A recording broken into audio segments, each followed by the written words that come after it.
Sabe, existem livros que são muito mais do que só palavras numa página. Eles são, na verdade, o resultado de uma jornada, de um dilema. E é a história de um desses livros que a gente vai desvendar hoje. Uma história que nasceu de uma pergunta bem difícil. Era melhor só atualizar o que já existia ou valia a pena arriscar tudo para criar algo completamente novo?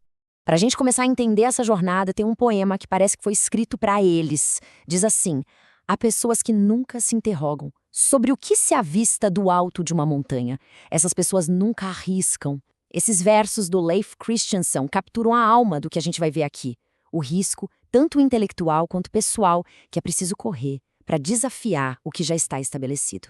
E essa jornada durou 20 meses. Imagina só, 20 meses de uma verdadeira batalha intelectual, travada por um grupo de autores que não queria pouco, não. Eles buscavam uma visão inteiramente nova para a educação física. A aposta era altíssima. Então vamos começar por aí, entendendo o lado humano desse desafio acadêmico. Pensa na cena. Agosto de 1990. Um grupo de educadores se encontra na Unicamp. Eles achavam que sabiam o tamanho do trabalho que vinha pela frente. Mas olha, eles estavam bem enganados. Foram meses e meses de muita reflexão, de estudo, de debate, e tudo isso acontecendo enquanto cada um tocava sua vida profissional, seu dia a dia.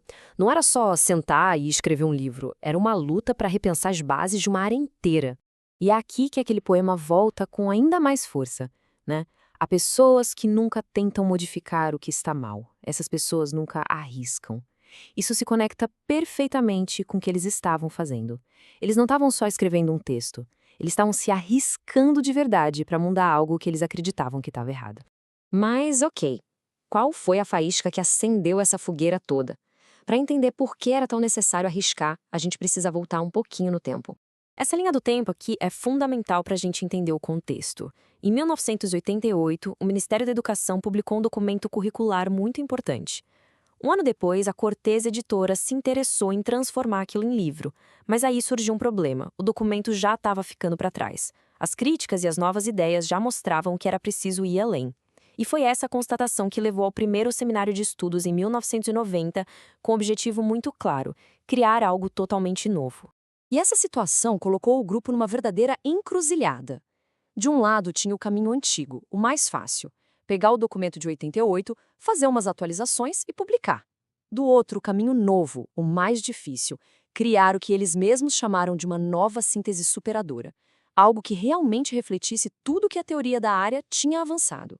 Ou seja, a escolha era entre uma simples reforma e uma revolução completa.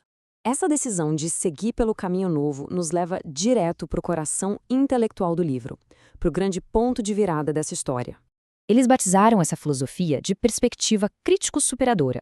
E a definição é muito poderosa. A ideia era construir um novo, não eliminando o velho, mas sim entendendo profundamente o velho para, a partir daí, superá-lo. Isso foi revolucionário. Naquela época, a educação física ainda era muito focada em técnica, em performance, numa visão quase mecânica do corpo. Essa nova perspectiva propunha algo totalmente diferente: entender essas raízes para poder ir além, para pensar o corpo na sua dimensão cultural, social. E esse método deles pode ser resumido em 3 passos bem simples e lógicos. Primeiro passo: aprender o conhecimento que já existe e dominar um assunto. Segundo, analisar tudo isso de forma crítica, ver onde estão as limitações.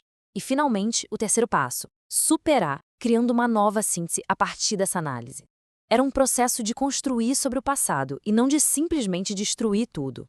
Mas, afinal, quem eram as pessoas por trás dessa ideia tão ousada? Vamos conhecer agora os arquitetos dessa nova visão.